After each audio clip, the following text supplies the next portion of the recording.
მოგესალმებით მეგობრებო, მივესალმები ყველას, ვინც გვიყურებს, გვისმენს. პირველ რიგში ძალიან დიდი მადლობა თქვენ, იმიტომ რომ თქვენი მხარდაჭერა ძალიან მნიშვნელოვანია ჩვენთვის.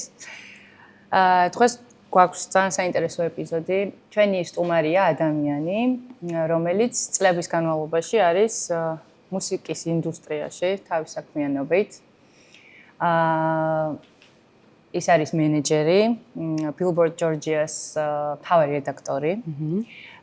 და მოკლედ ძალიან დიდი გამოცდილება აქვს ამ ადამიანს მუსიკის ინდუსტრიაში, იმ მხრივ რომ სცენის მიღმა და კულისებს მიღმა უყურებ იმ საქმიანობას და აკეთებ ძალიან მნიშვნელოვან საქმეს. დიდი მადლობა შენ ამისთვის. იმ საქმეს, რომელიც მუსიკოსებისთვის და არტისტებისთვის არის ფაქტიურად გადამწყვეტი. რა თქმა უნდა. იმიტომ რომ მსგავსი პლატფორმა, რომელიც ემსახურება მუსიკოსის შემოქმედებას, სიახლეებს, პრობლემებს, არის ძალიან მნიშვნელოვანი. მადლობა შენ მოკლედ სტუმრობისთვის. თქვენ მადლობა რომ საერთოდ ეს სივრცე შეიქმნა, რომ მოვიდნენ მუსიკოსები, ისაუბრონ და არა მარტო ისაუბრონ, ვუყურე წინა ეპიზოდებს. დინა არის ხო ჩვენი Billboard Georgia's თანამშრომელი, რომელსაც მიყავს გადაცემა Euronews-ზე Billboard-ის ამბები და რო ჩავრთე ძალიან მომეწონა და დიდი კომპლიმენტები. ძალიან დიდი მადლობა. ვიცი რა შემოჩადო მუსიკალურ ნაწილში. კი ბატონო. კი. პირველი რაც ალბათ ისეთი მნიშვნელოვანია, რამდენი წელია Billboard-ი ოპერირებს ზოგადად საქართველოში და აი ყოველდღიურობაში ვთქვათ რა ხდება, რა სირთულეებს ვეჯახებით, რა ხდება ზოგადად მუსიკალურ ინდუსტრიაში. შენი გადმოსახედიდან როგორც რედაქტორი. 3 წელია უკვე Billboard საქართველოს ოფიციალური მაუწყებლობა არსებობს საქართველოში. დავიწყეთ ნელი ტემპით. პრინციპში თვითონ გვეუბნებიან მთავარი ოფისიდან რა ნაბიჯები უნდა გაიარო, როგორ უნდა მიხვიდე, სწრაფად შეხვიდე თუ არა, ასე ვთქვათ, ბაზარზე, რო უწოდოთ ამას. და იმ შემთხვევაში არის ქვეყნები, სადაც მუსიკალური ინდუსტრია ისე არ არის განვითარებული როგორც ამერიკაში, ხო? ჩვენთანაც ძალიან პატარა სცენაა და ამიტომ აი რაღაც რჩევები იყო რომ სწრაფად არ შევსულიყავით და მე უცბად რო იფუშები რა, იმიტომ რომ რაღაც აქტიური მუსიკოსი ცოტა ყავს, წლის განმავლობაში ამდენი საწერი არ არის, ამდენი გასაშვიქებელი არ არის და შესაბამისად რაღაც ზემოდან რო იწყებ, მე ძალიან ქვემოთ ჩამოდიხარ. მოკლედ ეს სტრატეგია მათ შეიმუშავეს ჩვენთან ერთად. ჩვენი ხელმძღვანელი არის დავით საყვარელიძე. და ნუ იმუშავებთ ყოველდღიურად რომ გითხრა სოფო რომ ბევრი ამბავი მოდის და შენ ცდილობ რომ გაფილტრო რომ ეს დაწერო თუ ის დაწერო ამის ფუფუნება საქართველოში არ გვაქვს როგორც ვახსენე ძალიან ცოტა აქტიური მუსიკოსია იმდენად ცოტა რომ ყველა შეხვედრაზე Billboard-ის თანამშრომლებთან ამერიკაში როდესაც გვაქვს ხოლმე შეხვედრა და ასე ვთქვათ რეპორტს ვაბარებთ მეკითხებიან რომ დარწმუნებული ხარ აი ამ ციფრს რო ამბობ ესია თუ ნუ ვეუბნები რომ ესია სამწუხაროდ ესია შენი აზრით რა არის ამის მიზეზი აი ვთქვათ რაოდენობის ამბავია თუ ხო რაოდენობის ამბავიც არის ხარისხის ამბავიც არის ხარისხს არ ვამბობ ჟანრობრივად და აი მომწონს თუ არა ეს მუსიკა თუ კარგად აკეთებს თუ არა ზოგადად პროდუქტები არ არის შეფუთული არის არტისტი, შეიძლება იყოს ძალიან ნიჭიერი, სახლში გააკეთოს მუსიკა, ჩაწეროს და ასე შემდეგ, მაგრამ აი არ არის რა შეფუთული, არ აქვს დადებული ოფიციალურ მის რაღაც YouTube პლატფორმაზე, მუსიკალურ პლატფორმებზე რა. არ აქვს ფოტო, რომელთაც შეიძლება რომ დაიწეროს ნიუსი, უცბად გავაშვიკო და ხშირად ყოფილა სკრინშოტით რაღაც ვიდეოს, რომელიც ატვირთა თავის Facebook-ზე, სადაც აი ჩვეულებრივ სახე და გვარი უწერია.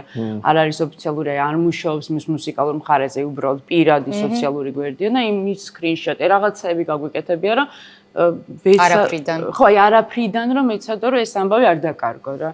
ძალიან ვცდილობთ ამას, რომ თუ ვიღაც რაღაცას აკეთებს ღირებულს, შეუწყოთ ხელი.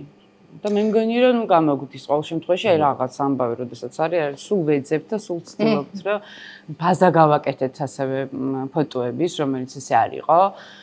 ეხა ვერ ჩამოვთვლი, მაგრამ ისეთ მუსიკოსებს არ ქონდათ ოფიციალური პლატფორმები და პორტფოლიო. რომელიც შეგიძლია რომ გამოიყენო როგორც მედია, ხო ესე არის, არა, რაღაც ფოტოები აქვს სპეციალურად მედიის მაყურებლისთვის გასაგებენაზე რომ ვისაუბროთ და არ იყო ასე. ამიტომ აი ავიღეთ თითოეული მუსიკოსები, რომლებიც რაღაცებს აკეთებენ, ხშირად კონცერტები აქვთ, სინგლებს დებენ და ასე შემდეგ და აი გადავუღეთ რა ფოტოები ხან კონცერტებზე ვიარეთ. პატარა საქმე არა. თვითონ გადაუღეთ. ხო, იმიტომ რომ ბილბორდს არ აქვს უფლება, რომ მაგალითად ნიკამ რო ფოტო გადაუღო სოფოს და ნიკამ თავის Facebook-ზე დადუან სოფომ და დააწერა ნიკა არის ავტორი, მე რო ეს ავიღო ეს ფოტო და დავდო ჩემს საიტზე, ამის უფლება არ მაქვს, ამიტომ ამ ფოტოს ან უნდა ვფლობდე, მე ვიყო ავტორი, ჩვენ გადავიღოთ, ან არტისტს უნდა ქონდეს მედია კიტი, რომლითაც საშუალებას აძლევ პრესას რომ გაგაშოქოს. გასაგებია. ალბათ ეს მაინც მენეჯერების და ლეიბლების ნაკლებობის ძალიან ხმოვანია. ხო, რომ რეალურად ეგ კულტურა. ხო, არა. ეგ არ გვაქვს. ალბათ ეგ არის აი ხიდია რა მუსიკოს არტისტს და თქვათ პლატფორმას შორის, ეს იქნება მედია პლატფორმა თუ ანუ ხიდი რგოლი, რომელიც ამ ყველაფერს უნდა აგვარებდეს, ამენეჯმენტებდეს, არტისტს ეხმარებოდეს. ეს ყველაფერი ჯერ ერთი თან ყველაფერი ფინანსურ პრობლემებამდე მიდის და ყველას არ აქვს იმის ფუფუნება, სულ მაგას აღნიშნავ ხოლმე აქ და ერთი და იგივეს ვიმეორებ სულ, მაგრამ ნუ ეგრეა, ყველას ხო არ აქვს ის ნეტვორკინგი და არ ვიცნობ თქვათ ახლა მე კარგ მეგობარ ფოტოგრაფს მინიმუმ, რომელიც თქვათ გადამიღებს სათანადო რაღაცა. კარგი კამერა, ახლა მობილურითაც შეგიძლია გადაიღო, ხო აღარ ვარ. ჰედშოტებზე არის ლაპარაკი, რომელიც უბრალოდ ხო, მაგრამ ეგეც მაინც იცი რა არის, მე მაგალითად აი ჩემ თავზე რო ვილაპარაკო რა, რაღაცის ხედვა მაქვს, რაღაცის არ მაქვს. აი მე მაგალითად სულ ჩემ მეგობარს აკაფროდიაშვილს, რომელიც არის დიზაინერი და უნიჭერესი ადამიანი, აი რაღაცას რო გავაკეთებ, ყოველთვის მოდის უკვე ეტაპი მისი სამუშაოდ, რომელიც იმან უნდა შეფუთოს ხოლმე იდეურად უკვე ვიზუალი, ეს იქნება ფოტო, ეს იქნება ჩათმა და ახურვა, არ ვიცი, იმდენი დეტალია და კონცეფციურად უნდა შეფუთოს ხოლმე აკამ და ჩემი მეგობარი რომ არ იყოს, ალბათ, რა ვიცი, ძალიან ბევრი რაღაც მე არ მექნებოდა, რაც გამიკეთე დიდი რაღაცა სამწუხაროდ ესეც ჩემი თავიდან გამომდინარეა, რომ ალბათ რაღაცები ვერ მოვახერხე, მაგრამ მოკლედ ესეთი ადამიანების გარეშე ალბათ კიდე არ იქნებოდა რა. ხო და ხო, ისე კომპლექსური პრობლემა არ არის ეს მხოლოდ თქვათ იმაზე, რომ ფული არ არის ამ ინდუსტრიაში. არ არის. საკუთარი პატარა ბაზარია ძალიან. ამაზე თავიდანვე შევთავაზეთ, რომ ამ ინდუსტრიაში ფული არ არის. ნუ ძალიან ცოტა არტისტი შეგიძლია დამისახელო, რომელიც ცხოვრობს მისი პროფესიით. კი. ძალიან ცოტა შეგვიძლია დავასახელოთ საქართველოს. ნამდვილად და რაღაც გეყოფა, შეიძლება 1-2 გადაყვეს აქეთ ხელზე. სამწუხაროდ, ხო, ეს პრობლემაა. ქვეყანა ვერ მივიდა იქამდე, რომ არა მარტო მუსიკოს, ხო, იქ მე იმას ვარ, რომ მსახიობი აყვავებულია. რაღაც სფეროებს ვერ მიხედან, ვერ მივედით, მაგრამ ვითარებაში ვერ მხარდაჭერა არ არის.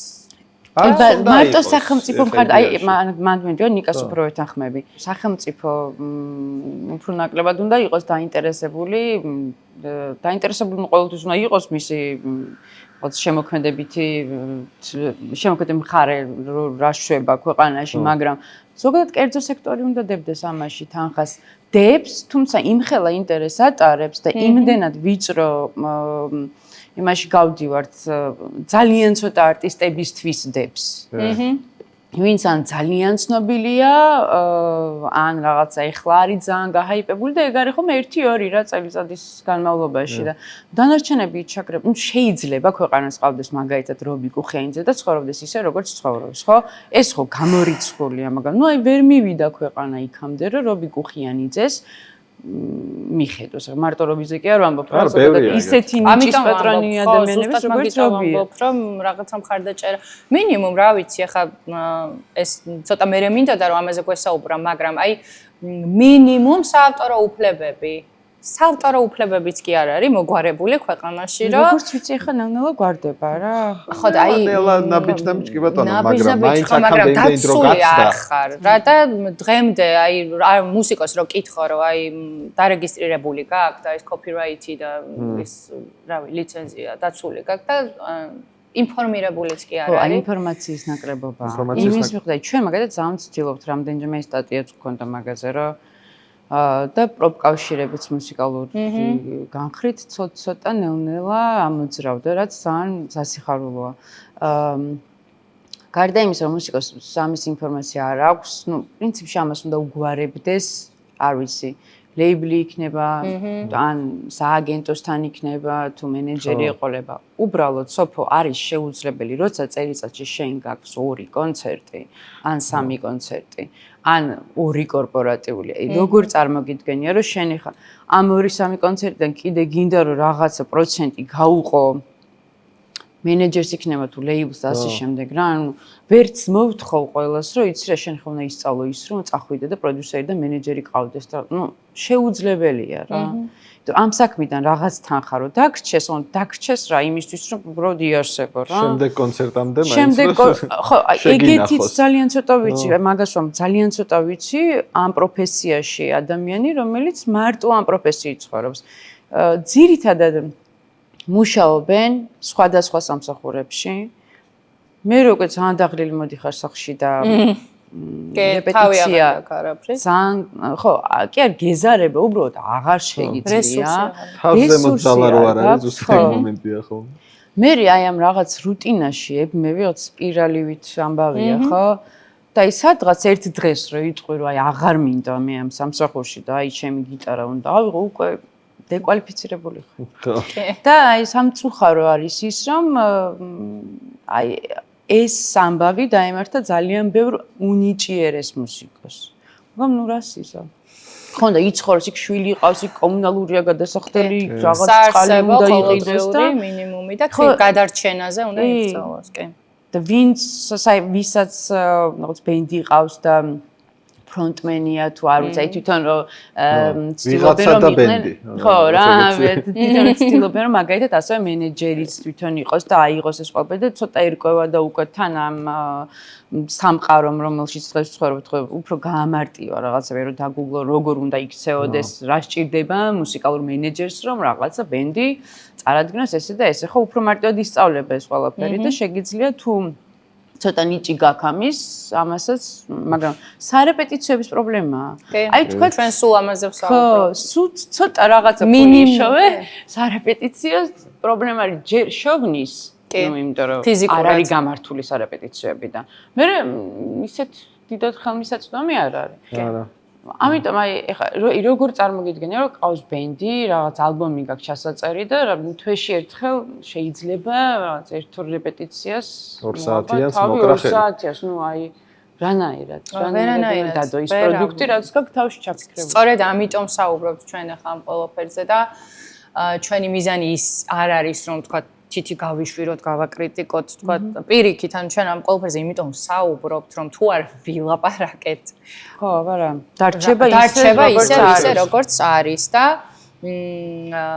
აი ეს მომენტიც მაგალითად როგორც მუსიკალური მენეჯერი დარწმუნებული ვარ, რომ ძალიან ხშირად შეჯახები ხარ იმას, რომ დამკვეთი საერთოდ არ ფიქრობს მაგალითად ხარისხზე რა. იმისთვის მნიშვნელოვანი არის რა რაღაცა ციფრები ეს ბიუჯეტიც ანუ რა პრინციპით დგინდება ხოლმე კაცმა არის. ძალიან ფრთხილად უნდა ვიყო რა ვისაუბრო ამაზე. ფრთხილად ვისაუბროთ, მაგრამ ვისაუბროთ. მაგრამ აუცილებლად. კი, აუცილებლად უნდა ვისაუბროთ. იცი რა როგორ არის უნდა ითქვას რომ ნელ-ნელა იმის კულტურა შემოდის რომ როცა მენეჯერი ამბობს რომ ჩემი მუსიკოსი არ იმღერებს მაშინ როცა ვიღაც ჭამს და დინერია ხშირად არის კონცერტები ხო ესე არის მართლა თუ კერძო სექტორი რაღაცაში ფულსდებს ძირითადად ეს არის ხოლმე რაღაც კორპორატიულები კი კონცერტებიც არის ესე ოფიციალური ბილეთს რო იყიდი ამ ფესტივალია მაგრამ ნუ უფრო გეძახიან კორპორატიულებზე უფრო დაინტერესებულები არიან როცა ეს უკვე ესმით რო ეუბნები რომ როცა დინერია მე არ მინდა, მამაში მონაწილე მივიღო, იმიტომ კი რომ რაღაც უბრალოდ არ გისმენენ. არა, რაღაც.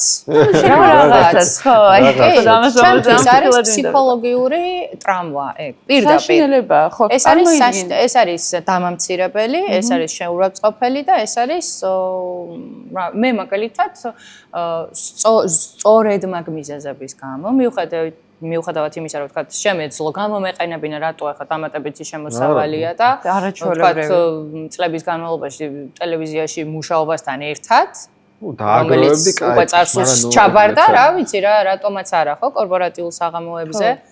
მაგრამ მე იმდენად მანადგურებ მარტო ის კი არის რაღაც კორპორაცია იკრიბება. აი მაგალითად რაღაც კომპანია მისი რაღაც საუკეთესო კლიენტებისთვის უნდა რომ ჩაატაროს ძალიან ლამაზი საღამო ივენთი, როგორც ეძახიან, სადაც ცდილობენ, აი როგორ იცი რომ სივრცე ძალიან ლამაზია, მორთავენ, გააკეთებენ იქ რაღაც სცენას დადგავენ, ამაში დიდ ფულს დებენ და ბოლოს ახ მეუბნება რომ იცი რა არის პირველი, მეორე, მესამეს ჩამოვატარებ და რა პრობლემა რა აი ამ შუალედებში იყო და უარს ვეუბნები, თავიდან ბრაზდებოდნენ, 1-2 მომატყუეს, რომ მე ვიცი რომ მხოლოდ ღვინოს მიირთმევენ და ღვინოზე რა პრობლემაა, დალიოს არ არის პრობლემა, მაგრამ ნუ აი მივედი და ისეთი გაქანებული ჭამას ვიყო, რომ არასდროს არ დამთავრდა და ეხა რო უკრავდა ამ დროს რაღაც ჩანგალი და დანა ვიღაცას კანჭი აქვს.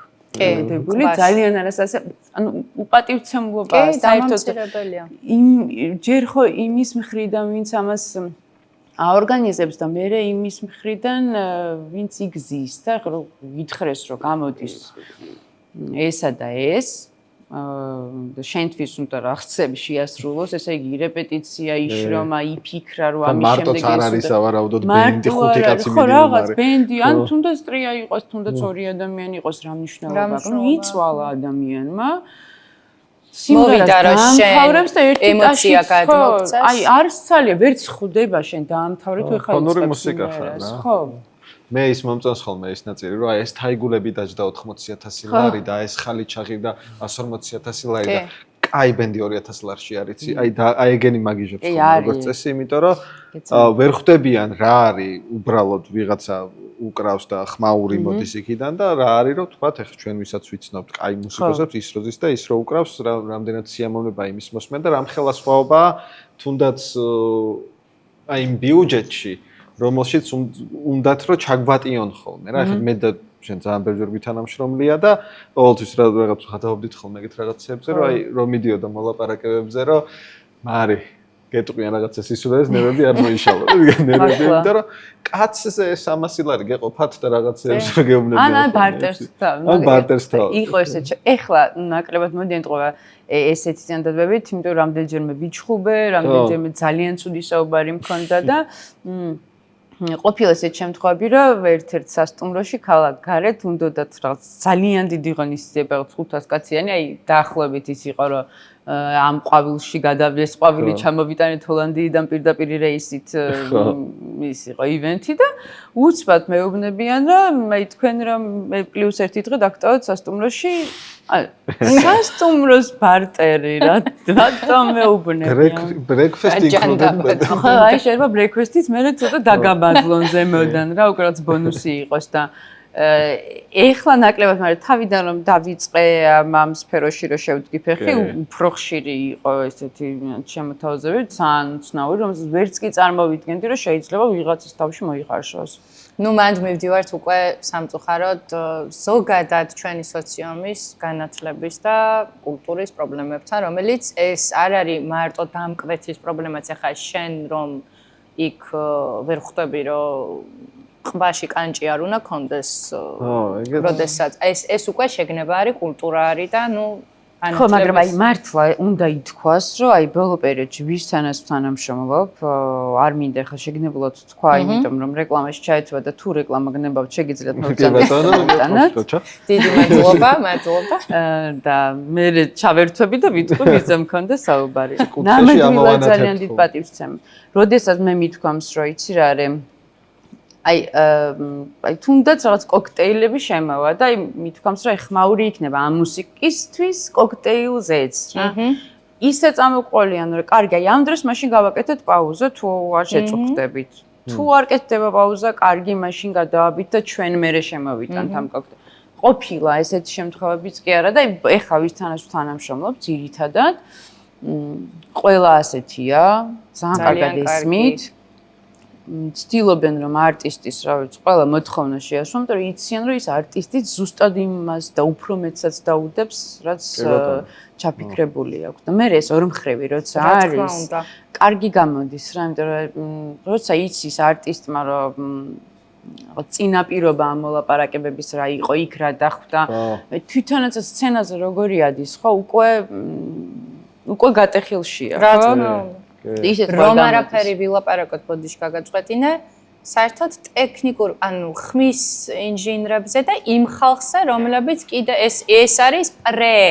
ანუ სანამ არტისტთან მივა საქმე, ტექნიკურად ხომ უნდა გამართული, ანუ იმათ მიმართ დამოკიდებულება კიდე ცალკე კინოა რა, ანუ რაც იმათ მიმართ ხდება და რა ბიუჯეტზე და რა თანხებზე არის ხომ? ეს იგრძნობა, მე მათ ხმის ხალხზე საუბრობ, sound engineer-ებზე, მათაც შემდეგ აქვთ ანალოგიური დამოკიდებულება, ნუ ისე არ არის გასწორებული, როგორც საჭირო, ხო, როგორც უნდა იყოს.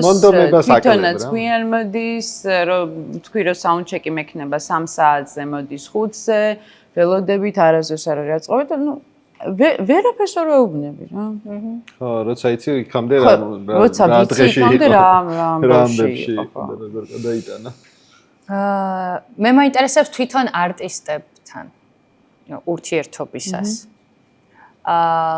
აი როგორი უნდა იყოს, თქვათ, მენეჯერსა და არტისტ შორის თანამშრომლობის პრინციპები რა ზოგადად. აი კონკრეტულად რა თქმა უნდა ჩვენ ახლა არ გვინდა და არ ვსაუბროთ ვისთან როგორ ხდება, მაგრამ აი რა სირთულეებს შეჯახები ხარ თვითონ არტისტის მხრიდან? როგორ ხდება ეს თანამშრომლობაც? ანუ რა არის მისი პასუხისმგებლობა? რაც თვითონ მუსიკოსმაც უნდა თავის თავზე აიღოს. მენეჯერის საქმე გასაგები არაც არის და თვითონ მუსიკოსების პასუხისმგებლობა რა არის?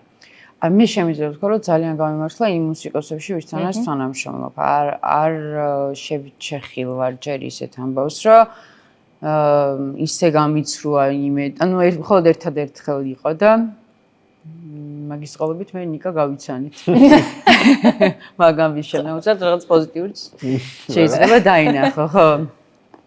მაგრამ ხო, აი არ მქონია რა, ძალიან მესმის. ყოველთვის მე თვითონ ძალიან ვცდილობ რომ გავუგო არტისტს. ყველას აქვს რაღაც თავისი აი როგორ ვთქვა ხა ეს რომ ყველა არტისტს აქვს რაღაც თავისი აი მოთხოვნები კი რაღაც კომფორტის ზონები რომელიც უნდა შეუქმნა. მე ესე მესმის, ხო მე თუ მივედი ბუღალტერივით იქ და ვუთხარ რომ შენ ესე უნდა ქნა. ჯეკეთი არ არის ეს ისეთი ინდუსტრია რომ ისე მოთხოვა რომ შენ თუ ამას არ იზავ ხვალ ჩარტებში ვერ მოხვდები, ვერ ეტყვი, ხო? შესაბამისად აქ დამოკიდებულებების და ურთიერთობა ხო ორივე მხრიდან ცოტა სხვადასხვანაირია. მე არ მქონია პრობლემა არც პასუხისმგებლობასთან. ნუ შეიძლება რაღაც პატარ-პატარა ყოფილა, მაგრამ ისეთი არა, რომ რაღაც ისეთ შედეგამდე მივეყვანე, რომ რაღაც საქმე გაფუჭდა. არასდროს პირიქით. თუმცა ბევრი მსმენია და ნუ მადლობა ღმერთს. კი, მე ჩემი გამოცდილებით მე კონკრეტული არტისტის მენეჯერი არ ყოფილვარ ესე, მაგრამ ნუ ის გამოცდილება რაც თქვათ მიმიღია როგორც რაღაც საერთაშორისო პროექტების პროდიუსერი, მუსიკალური და მქონია ძალიან ბევრი. ფაქტიურად მე მგონი არ არის მუსიკოსი ვისთანაც შეხება მქონია და რაღაც საქმიანი ურთიერთობა და ხშირად შევჯახები ვარ იმას, რომ თვითონ პასუხისმგებლობა მისი რაც არის, რომ შენ აი მინიმუმ რა ვიცი უქმნი იმ კომფორტსაც მაქსიმალურად რაც შეგიძლია და რაც შედის თქვა რესურსებში, ხო? კი, როგორ არა, ძალიან. აი რომ ვცდილობ, რომ ყველანაირად ეს პირობაც შეუქმნა, მიეხმარო რაღაცნაირად და რა ვიცი, აი მოდის არაფხიზე. ანუ აი ეს ხომ პასუხისმგებლობის შეგრძნება უკვე არტისტის მხრიდან რომ შენ ამდენი ადამიანი გემსახურება, გელოდება და ძალიან ხშირად მქონია კიდე ასევე მუსიკოსების, ანუ არა მომღერლების, არამედ აი მუსიკოსის მხრიდან რომ რა არის ახლა ეს დინამიკა კაცო მე აქ არა და პარტია ეშლება. პარტია გეშლება რა და აი საუნდი არ მესმის კაცო, აი არ მესმის ეს ბასი ამიწე, ბასი არ მესმის და იმიტომ არ მე პარტია ხა შენ შეგეშალა იქ ბრიჯი არ გახსოვს რომ იქ რაღაც უნდა გააკეთო რა შუაშია ხმა. სარეპეტიციოდან რო იშლებიან თუ დააკვირდი შენ მამალავს რო იშლებიან მე არ ვიცი მე იმას გავამ რომ სახში გააგრძელოს მეცადინება უბრალოდ აი არც იმახსოვრებს იქ რა გააკეთე ძალიან მე მარტო იმ არტისტებს ხო ლაპარაკობ ვისთანაც მიმუშავია თანამშრომლობ როგორც მენეჯერი ასე რომ სატელევიზიო პროგრამის სატელევიზიო გადაცემის მენეჯერი ის ვიყავ პროდიუსერი და ხო და ნუ აი იქ ხო მინახავს რომ არ იცის რა მე რომ მოდის არ და ნახე როგორ არის სთავაზობს არეპეტიციოს რომელიც არის ყველანაირად ყველაფერი დევს ხო გამართული რამდენადაც შეიძლება იყოს კარგად და ნუ აი რა არის შენი მოვალეობა რომ ან მომზადებული მოხვიდე საქმე იცოდე მაინც რა საკეთებ ხარ იმიტომ არ გაქვს ხო უსაზღვროად ეს არ არის შენი სარეპეტიციო სანამ მოხვალ ну да იცოდე რა სანამ ну აი წინასწარ გავლილი თემები ხო არის ხოლმე ან ერთხელ უკვე რეპეტიცია და მე მოვიდა ვინში მოხაზული მაინც რა გქონდეს ხო არ იცის რა ან რაღაც იდეა მომაწოდე ხო შეიძლება ყველაფერი ერთმა ადამიანმა ხო უნდა თქვას რა მე ეს მომწონს ხოლმე ამ პროცესში რომ შეიძლება ბასმა უცბად ისეთი პარტია დაუკრას რომ ყველაფერი შეცვალოს. ხო, ყველა საერთო ტრეკი შეიცვალოს, ხო ესეა. რა თქმა უნდა. ეს ხდება რეპეტიცია, თუ არის რეპეტიცია და თუ რაღაც ეს ერთმანეთთან კონტაქტი არ დაამყარე, არ გაიხსენი, არ გამოდის რა. ნამდვილად. კარგად მივედით აკუსტიკის თემამდე ხლა. ჩვენ ესეთი კითხვა გაგვიჩნდა, რომ აი ნუ პირველში მე რაც შევამჩნია თავიდან, როგორც კი დაიწყო პროექტი მხოლოდ ქართული და პარალელურად აკუსტიკაც იყო. და აი და რა გიხდებაზე გადავიდა მთელი ქვეყანა. მე სულ წავიდა ეს ძველების გადმოქავერება, აკუსტიკაც მაგნიშაში გადასარევად გრძნობდა თავს. ეხლა ჩემი აზრით, რამდენიმე წელი რო გავიდა უბრალოდ ამოწურვადია ის ყველაფერი რაც არის და მიდიხარ წრეზე რა. და აი ამ მხოლოდ ქართულმა და აკუსტიკამ ჩემი აზრით ცოტა შეაფერხა საავტორო მუსიკის წინ წამოწევა. იმიტომ რომ ჩავბრუნდით იმაში რომ ინოლა ძალიან კარგი იყო ვიცით კი ბატონო ბიშხნელები წად ვიცით და ერთეულებმა შეძლეს რომ ისევ თავისი საავტორო სიმღერები ისევ წინა პლანზე გადმოეტანათ მაგრამ ყველა cover band-ი და ყველა ბენდი რაც იკვრება სადღაც კორპორატიულზე თხოვენ აი და რა გიხდებას დაკვრას თხოვენ ანუ მოთხოვნადი გახდა ტენდენციური გახდა და მეინსტრიმი გახდა მოთხოვნადი გახდა თო ლიმონსულა რომ დაუკრას ყველამ რომ მოთხოვნადი გახდა რომ აი ახლა შენი დროა რატომღაც ყველამ დაუკრას ასე ან ისე პირამიდები ან ასე ან ისე გაჩნი ან დენსში ან ლათინოში ან პანკში რამდენად შეუშალა შენი აზრით ჩემი აზრით რაღაც ეტაპზე შეუშალა რამდენად შეუშალა შენი აზრით საავტორო მუსიკის ანუ იმ მუსიკოსების წინ წამოწევას ხელი ამ ყველაფერს. იც რა, ხა ძალიან სუბიექტური ვიქნები იმ პერიოდზე უნდა ვილაპარაკო, როდესაც მე ვიყავი აკუსტიკის აღმასრულებელი პროდიუსერი. მე ვერ ვიტყვი ესო რომ ხელი შეუშალა და გეტყვი რატო, იმიტომ რომ გადაცემა როცა იგეგმებოდა, ყოველი გადაცემა. ყველა გადაცემაზე გქონდა ამის სურვილი. გვეპოვა ადამიანები, რომლებიც საავტორო მუსიკას წერდნენ. ხო, იმას არ ვიძახი, რომ არ ყოფილა საავტორო მუსიკა, იმაში ყოფილა არაერთი. ძალიან ცოტა. მაგრამ ცოტა. ამას ყოველკვირეული გადაცემა უბრალოდ ვერ აწევს. ოღონდ ყოველკვირეული ერთი სიმღერა კი არ უნდა ჩაწერო, 6 სიმღერაა მინიმუმ. ამ 6 სიმღერაში უბრალოდ შენ 6 საავტორო რო ყოფილი. შენ იყავი სხვათა შორის გადაცემაში, ჩვენ ვიყავით, მე ვიყავი. კი, ვიყავი. სულ საავტორო იყო, ხო? თავიდან ბოლომდე საავტორო სიმღერა. მე არ მახსოვს ზუსტად, არა, მე ჩავწერე და ჩემ მაშინ აღნიშნე კიდეც სტუმრად ვიყავი, რომ ყველაზე სწორ დროს, ყველაზე სწორი საქმე დაიწყო აკუსტიკამ და მადლობა გადავიხადე ამისთვის, რომ მადლობთ, იმიტომ რომ მე თვითონ ტელევიზიაში მუშაობდი და ჩვენ სატელევიზიო პროექტებით რაღაც ხრივ, ნუ ის თავის საქმეს აკეთებდა, მაგრამ ძალიან ცუდი საქმეც გავაკეთეთ. რა მივაჩვიეთ ხალხი პოპკორნს და რაც მარტივად ის არის და თუ აი აბა დარბაზი თუ ფეხზე არ ადგა ემოციურად და ტაში არ დაუკრა დანარჩენი არაფერი აღარ ითვლებოდა და იმ პროექტებშიც კი მიწევდა რომ ისეთი რაღაცა რეპერტუარი შეგვირჩია რომელიც დარბაზს ააყენებს ფეხზე და აი ის კი არა რომ უბრალოდ მოусმენს ну პროექტის ფორმატში და სატელევიზიო ფორმატში არ ჯდება ნახვების ფორმატს უყურებ რა ბოლოს ანუ მე პირადად წვლილი მაქვს შეტანილი იმაში რომ გავხადეთ ყველაფერი და აკუსტიკამ ძალიან კარგი საქმე დაიწყო უცებ, იმიტომ რომ რაღაცა გამოჩნდა სივრცე, სადაც შენ შეგეძლო რომ ვიცით არა სიმწრით იყო ესენ გადაღებულ ჩაწერილ და ახლა რთულია რა, ესეთი გადაცემის გაკეთება როგორც ეს არ არის მარტივი გადაცემა.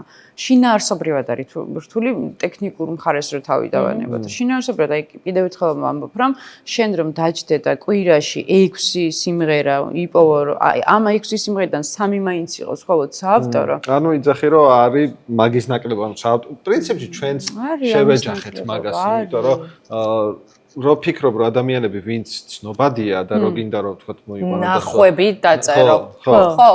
და მიდიხარ რომ საავტორო მუსიკა გააქვს, იმიტომ რომ ბენდი ყავს ყველაფერი გაქვს, საავტორო არა და რამდენიმეზე ჩერდები რომ აბა მაშინ ანუ უბრალოდ ჩვენ ახლა ჩვენ ფორმატში ვერ მოყავს, იმიტომ რომ ჩვენ პირდაპირ ეგრე გვინდა რომ საავტორო იყოს რა. იცი რა, თან საზოგადოებრივ მაუწყებელია და არ არის მხოლოდ და მხოლოდ ტაშზე გათვლილი და რეიტინგის რაღაც სასწრო დაწერაზე.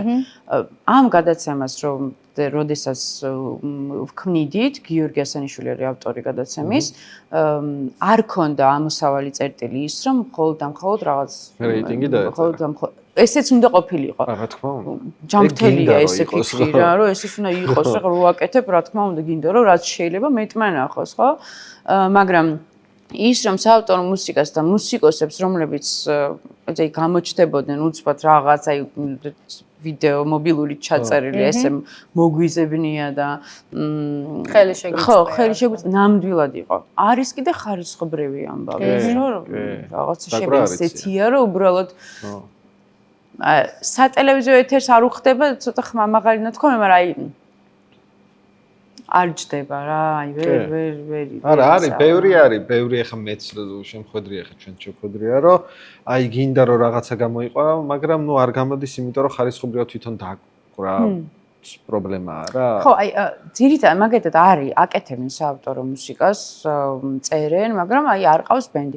აკუსტიკა კიდევ იმით იყო კარგი, რომ გეუბნებოდა რომ მე შენ ხო, შემიძლია შეგიკრა ბენდი და სარეპეტიციოს მოგცე და გააკეთო, მაგრამ ყოფილა შემთხვევები, რომ აი ამაზე მაგათად უარი უთქვამთ, რომ ვერ არ იცის მუშაობა ხო მუსიკოსებთან ეშინია, გაუჭირდება, როგორ იქნება ცხენია არის რა ეტაპები, რომელიც უნდა გადაახოს მუსიკოსს, მაგრამ ესე რომ აკუსტიკას თქვა დავუბრალოთ რა აკუსტიკას ვიფიქროთ რომ აკუსტიკა მარტო cover მუსიკას შეუწყო ხელი ხო გადამღერებს თუმცა რა თქმა უნდა ესეც იყო აი კიდევ მე მაინც ვფიქრობ რომ მხოლოდ ქართულმა დაიწყო ყველაფერი იმიტომ რომ იქ მუშაობდი რომ აი ხო ქართულის რა მოხდა იცი აღრევა მოხდა რისი მხოლოდ ქართულის დროს და სულ მინდოდა აი ამის საშუალება მომცემოდა რომ ეს აღმეღნიშნა და აზრი გამომეთქვა რომ იცი რა მოხდა რომ გია ყანჩელით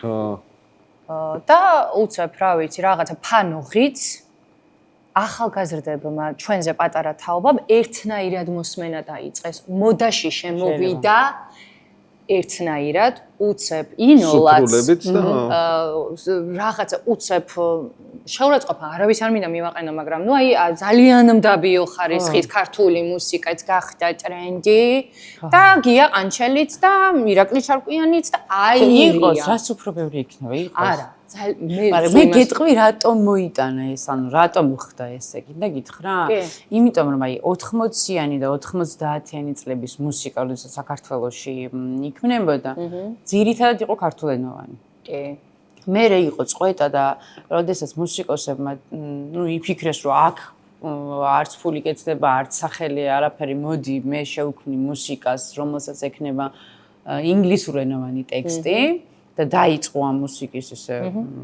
საკმაოდ ბევრი წამოვიდა ხო 2010 2000-იანებიდან 2020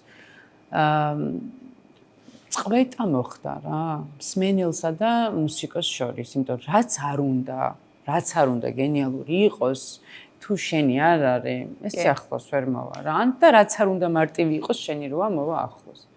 თუმცა მაგალითად სიტყვაზე არ ვფიქრობთ რომ ინგლისურად არ უნდა იმღეროს რა თქმა უნდა ჩვენ ახლა ხომ ჯელობთ მაგრამ იმაზე არ არის საჭიროა რა რა თქმა უნდა ახლა მაგალითად ხვარიან რავი მოკუ მაგალითად რავი Bedford Falls Kill Ages ინგლისურად წერენ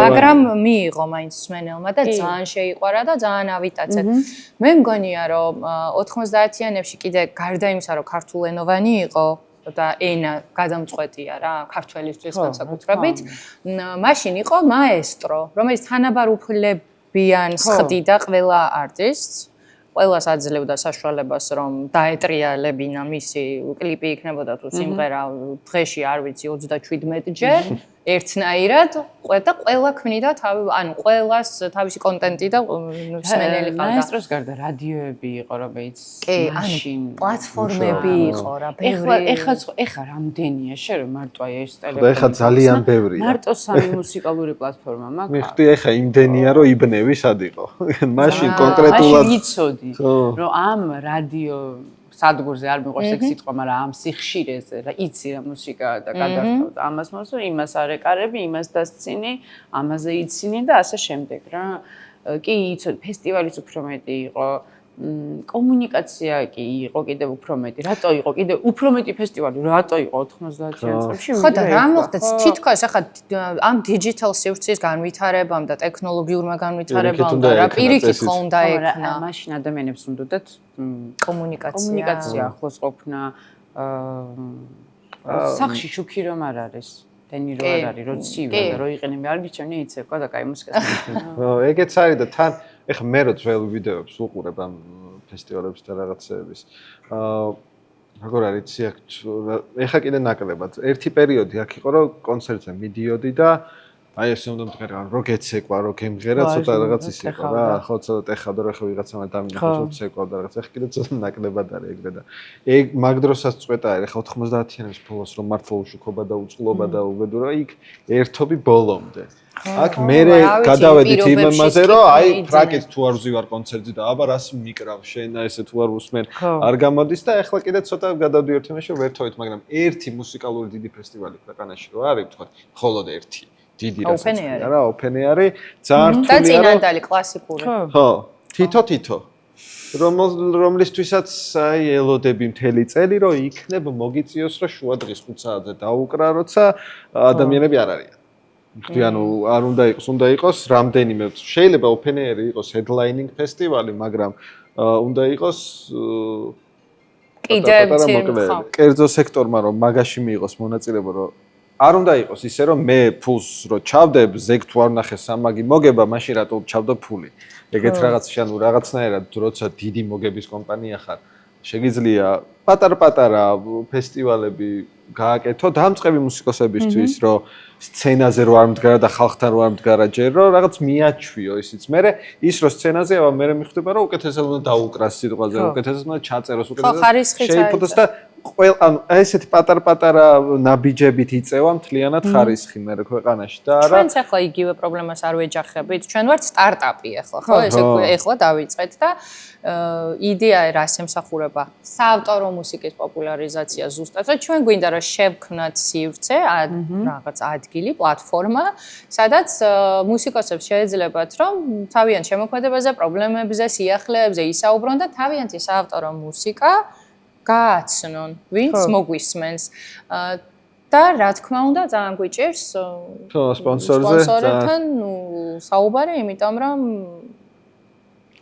რომ უბრალოდ ხო, ანუ მივდივარ იმ სერტ. უწყვეტი წრედი რო არის, ხო იცი რომ აუ გეთქვა აქამდე, იმიტომ რომ ეხა გაწერილი მაქვს ბიუჯეტი, მაგრამ მე რომ მიდიხარ, აი მაშინ გავწერე ბიუჯეტი და აი მე მოდი და ნუ აი უწყვეტა და ესე რომ ან საერთოდ პასუხს არ გცემენ, ანუ ხალხო არაც პასუხია, რომ ვიცოდეთ, არაც პასუხია, რომ სამწუხაროდ ვერ. ხო, აბა გადმოგიგზავნეთ ისა. გადმოგიგზავნეთ ხო რაღაც პროექტი, გადავხედავთ ბიუჯეტი და მე არც არა და არც კი ანუ ეს ხშირად არის, მაგრამ ხანდახანაა რომ არც მივიღე, მადლობაც არ არის. არაფერი საერთოდ. ეგეც ხო კულტურის რაღაცნაირი ნაწილია, რა. მაგრამ ჩვენც აი ჩვენი მხრივ ვცდილობთ, რომ აი ესეთი რაღაცა მეგობრების რესურსებით და ერთმანეთის დახმარებით რაღაცა შევქმნათ ისევ ჩვენივე თავისთვის და სწორედ ამიტომ საუბრობთ ახლა და ჩვენთვის მნიშვნელოვანია შენი საქმეც და შენაირი ადამიანის საქმეც, რომელიც ჩახედული ამ ყველაფერში და ზუსტად იცის კიდე სცენის მიღმა და მუსიკის მიღმა რაღაცები უნდა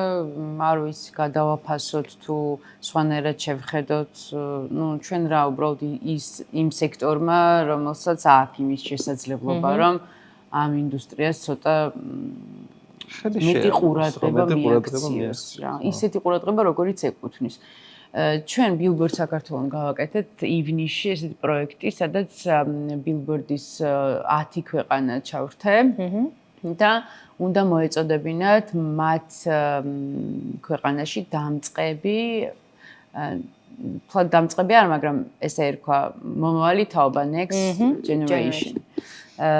და ნუ იყო ეს global პროექტი, რომელიც იყო ჩვენი წამოწყება Billboard საქართველოსი, ჩვენ წარვადგინეთ დინა და ჯანგო, მარიამ ჯანჭყავა, რომელიც ახლა ამერიკაშია და ნიუ-იორკში ქმნის მუსიკას და საერთოდ სხვა ჟანრში წავიდა და სხვა გეგმები აქვს.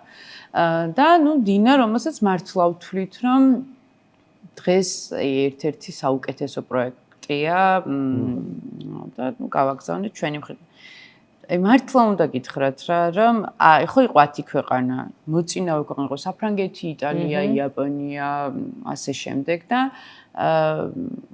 ინგლისი. მაგრამ ყველაზე ხარისხიანი იყო ჩვენი.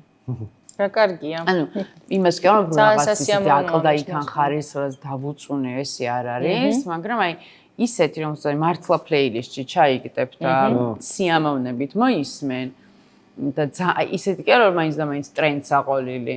აი საავტორო გაჟღენთილი იმით რომ მისია. ხო და აი მაგას ვამბობ, ბევრი ყავს უბრალოდ კიდევ იმ პრობლემასთან მივდივართ, რომ მუშაობ. ხო, კომუნალური რომა გადასახდელი და რომ ვეღარ რეპეტიციო, იქ ვოკალის პედაგოგთან ვერ დავდივარ, ეს ხო უნდა შენ გადასარევად იცი თუ იცი რომ დაჯდე და ერთი კვირა საერთოდ არ გამღერო ყელი, სწორედ ამბობ. კი, კუნთია ჩაულებრივი, როგორც არ ვარჯიშობ და ტონუსი გეკარგება. მე 6-ში ერთხელ ვუკრავ ხოლმე და ნიჭის ხარჯზე რამდენი ხანი გაწელავ ამას, ძალიან ცოტა ხანი. აი, ეგეც ხო დისციპლინა. დისციპლინა როგორ არის, როგორც სპორტში, რომ 1% რომ მოაკლდება, მე ცოტა გიჭირს და მე როგორ პირდაპირ ჩამოდის ქვემოთ რა. ხო, მაგრამ ნუ აი ურთიერთ გადაჯაჭვული პროცესია რა, როდესაც ის რეალიზება არ გაქვს მერე და სტიმული რისთვისაც უნდა აკეთო ეს ყველაფერი რუტინულად ძალიან ლეგიტიმურია და ძალიან ბუნებრივია, რომ აი თან მით უმეტეს თუ ისედაც ისეთი ტიპი ხარ, ახლა ხელოვან ადამიანებს მე კი ძალიან მაღიზიანებს ეს უპასუხისმგებლობის შეგრძნება და აი ცოტა თავქარიანი დამოკიდებულებები, მაგრამ ნუ ზოგადად ხელოვან ადამიანებს ახასიათებთ ეს გასული მომსახურების ზონიდან მდგომარეობა და მით უმეტეს, როდესაც აი იმ რუტინაში არ ჩასვავ და ტონუსში არ არის მუსიკოსი, ის დუნდება და всё რა, იმ ფორმიდან ვარდება და ვერც ვთხოვთ ალბათ და ვერ მოვთხოვთ, მაგრამ ჩვენ ახლა ამ ყველაფერს კიდევ ამბობ იმიტომ საუბრობ, რომ რაღაცა ერთმანეთს მაგალითი მივცეთ, ერთმანეთს სტიმული მივცეთ, ერთმანეთს მივეხმაროთ და გვერდში დაუდგეთ, რა ვიცი, Billboard Georgia-ს ვთქვათ ჩვენი მხრიდან თუ რაღაცა ჭირდება და საინტერესო იქნება ჩვენი გავაკეთოთ. იგივე ვთქვათ თქვენი მხრიდან და ეს არის რა, მუსიკოსებისთვისაც რატომ საუბრობთ, რომ ამ ადამიანებიც იცოდნენ რა არის მუსიკის გარდა, რომ შექმენი მუსიკის გარდა ძალიან ბევრი კომპონენტი გაქვს კიდე გასაკეთებელი და ძალიან შესაქმნელი. არ არის მარტო მუსიკა. და სწორედ ამიტომ საუბრობ. ხო, ჩვენ რაც გვინდოდა ახლა რაც პროექტში გვიწერია ამასთან დაკავშირებით, ჩვენ ახლა აქ ამ პლატფორმასთან დაკავშირებით იქ იდო ამ პროექტში ისიც რომ მუსიკოსი აქ რომ მოვა რომ ჩვენ თანხად გადაგვეხადა ამ ყველაფერში.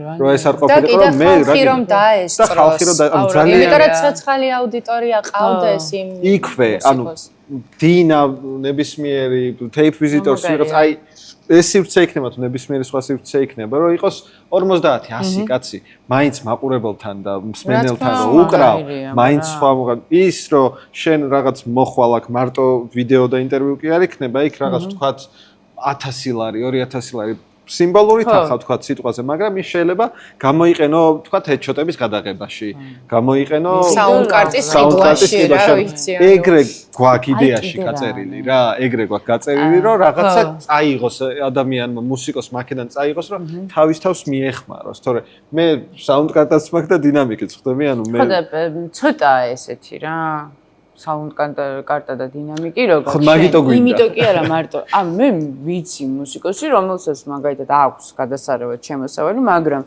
მისივე საქმეში ფულის ჩადება არ უნდა შეიძლება კონდეს ისეთი ლეპტოპი რომ არ ირთვება ან ირთვება და სადღაც შუაში ცხელდება და არ შეუულია ცხელდება და მორჩა ვეღარ რა გაიჭედა რამდენი იცი ხე ეს? ხო, რაღაცები ვიცხო და მაგიტო დევს ეგ პუნქტი ამ პლატფორმის. ეს მოდეს რომ. კი, ამიტომ მუსიკოსების, არტისტების პასუხისმგებლობებიც არის რაღაცეები რიგ შემთხვევაში, რომლებსაც ვეჯახებით რა. ხო, მე მაინც ოპტიმისტური. ეხლა ამდენი ვიწუწუნეთ და წუწუნი კაია რომ წუწუნიც არ არის, ხო, საქმიანად ვიწუწუნეთ. ასე რომ დავარქვათ, მაგრამ ვარ ძალიან ოპტიმისტურად განწყობილი, იმიტომ რომ ის აქტიური 15 თუ 20 არტისტი, რომელიც წლის განმავლობაში სტატისტიკურად ვამბობ, ყავს საქართველოს. ძალიან ხარისხიან მუსიკას ქმნიან. არაჩვეულებრივად იცვავენ როგორც არტისტები და სცენაზე უკვე გიხარია, რომ აი ეს სიაცვია. რამდენიმე წლის წინ ამაზე არ ფიქრობ. აი ძალიან ცოტა ადამიანი ხო, რაჯესითაც მოვიდა და დღეს ესე არ არის, რა, როდესაც მიდიხარ კონცერტზე რაც ნაფიქრია რა როგორ ჩაიცვან სტილი აქვს და ხელწერა ეს ხო ქსიამოვნებს და ესეც უნდა იყოს უკვე ცდილობენ რომ ყველანაირ მუსიკალურ პლატფორმაზე იყვნენ და აი ამ 15-20 ადამიანზე ვამბობ აღარ რა თუ ბენდზე და ასე შემდეგ ანუ წინ მივდივართ რა თქმა უნდა ის ტემპები არ გვაქვს რა ტემპსაც ვისურვებდით ჩვენ მაგიტომაც ასევე გავითვალისწინოთ რომ ვართ ძალიან პატარა ქვეყანა ღარიბი იმისთვის რომ მიხედოს მუსიკალურ ინდუსტრიას არა მარტო მუსიკალს ბევრი სოციალური და პოლიტიკური პრობლემები არის ქვეყანაში და ამიტომ გინდა არ გინდა შენ როგორც მუსიკოს მსახიობს თუ ნებისმიერ ადამიანს ვინც ხელოვნებაში არის გეხება სხვანაირად ვერ მოხდება ეს და ამიტომ რაღაცები რა თქმა უნდა უკან ხევს მაგრამ ნუ ყავს ისეთი მუსიკოსები ყავს და ისეთი მემკვიდრეობა გვაქვს თუნდაც აი თანამედროვე მუსიკას 20 წლის წინ თუ ანუ ახლო წარსულში როგორ სალომე გორგოდაშვილი რეალურად ისეთი ავტორი ყავს ნებისმიერი ადამიანი აი მოხუცი შუახნის ადამიანი რო გააჩერო ბავშვი გააჩერო ვარსკვლავები ყველა მიცის ხო ეს უკვე მუსიკოსის რამხელა მიღწევა რა თქმა უნდა რო შექმნა ისეთი რომელიც აუცილებლად გასვლა ძალიან კაია. რა თქმა უნდა და იგივე ახლა გუშინ მესაუბრებოდი ბაკურ ბურდულს რომელიც ძალიან მინდა რომ აი ფეთქავს როგორ შექმნა. აი ხო დაწერა და ხო შექმნა ისეთი სიმღერა რომელიც სულ ფეთქავს. რა თქმა უნდა. და ესეც არის რა თქმა უნდა და მე ძალიან გული მწყდება ხოლმე ზუსტად იმიტომ რომ გული მწყდება და მართლა გულშემატკივრობ ყველა არტისტს და ნიჭიერ ადამიანს გული მწყდება რა რაღაცების საშუალება არ ეძლევათ რომ მინიმუმ ხალხი იცნობდეს და ზუსტად ამიტომ ეს იდეაც სწორედ აქედან მოდის ეს ყველაფერი და ჩვენი მიზანიც ეს არის რომ დავეხმაროთ ამ ადამიანებს სადამდე ჩვენს რესურსი გვექნება და მედი მაქვს რომ შევძლებთ რომ გავაგრძელოთ და არ გავჩერდეთ მინიმუმთან ხო ნუ აი არ ვიცი მე მგონია რომ იმდენად კარგი პოდკასტია ხო პოდკასტი ქვია კი იმდენად კარგი იმიტომ რომ ფორმატი ეს არის თავისუფალი საუბარი და მე რომ ვიყო ისეთი რა ქვია ჭკვიანი კომპანია, აუცილებლად ჩავდებდი ამაში. ძალიან დიდი კიდევ არ არის აუცილებელი მართლა შუბლზე ეწეროთ, მაგრამ ეს მოთხოვნები აქვს. აი ხო ვიცი. დავიწერთ შუბლზე არ არის გახსენე რომ მე ვარ 20 ჯერ ვახსენე სპონსორი. და ის რომ მოიყვანე ჩემი ის და რა ქვია, ჰეიდი რომელიც უკრავს გიტარას. ძალიან არის ეგეთი მოთხოვნები და რაღაც მომენტში მაგაზეც სამსვლელი ხარ თუ კარგად. ეგეთი თქვა. აი როგორ არის აი ამ ეპიზოდებს აი მეგობრობით და ჯიბიდან და იმიტომ ვაფინანსებთ რომ იქნებ სადღაც იქამდე მივიდეთ რომ ეგ მოხდეს. ერთხელაც აი იქნება კი. ხო ძალიან დიდი მადლობა. მაინც პოდკასტები სასტույს ახალი შემოსული კი ბევრი შემოვიდა ჩვენ ძვირია. ხო, თქვენი ცოტა ძვირია. ამიტომ პოდკასტი კი უნდა დაარქვათ. რაღაცა ის შემეცნებითი გაცნობითი შემეცნებითი კულტურული, აი ბევრი კუთხე აქვს რა.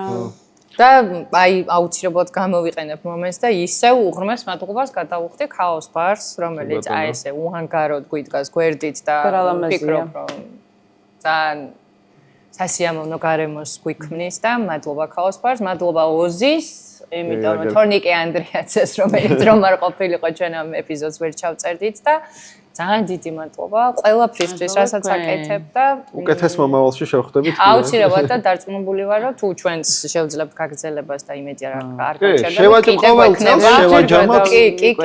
და 6 თვეში ერთხელ შევაჯამოთ რაღაც ბილბორდიან. რაღაც მომენტში კონცერტებზე ჯობდით ხო? კი, ეხლა ნელ-ნელა ბავშვი გაიზარდა და ჩვენც მეც ეხლა გავედი სხვადასხვა.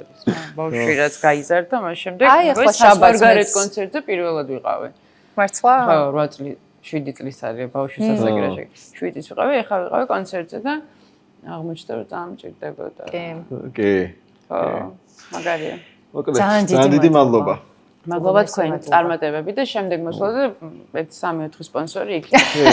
მე 1-3-4 სიმერას დაგიკრებდი მე. მაგას ვერ ვიგადრე. მადლობა. კარგად.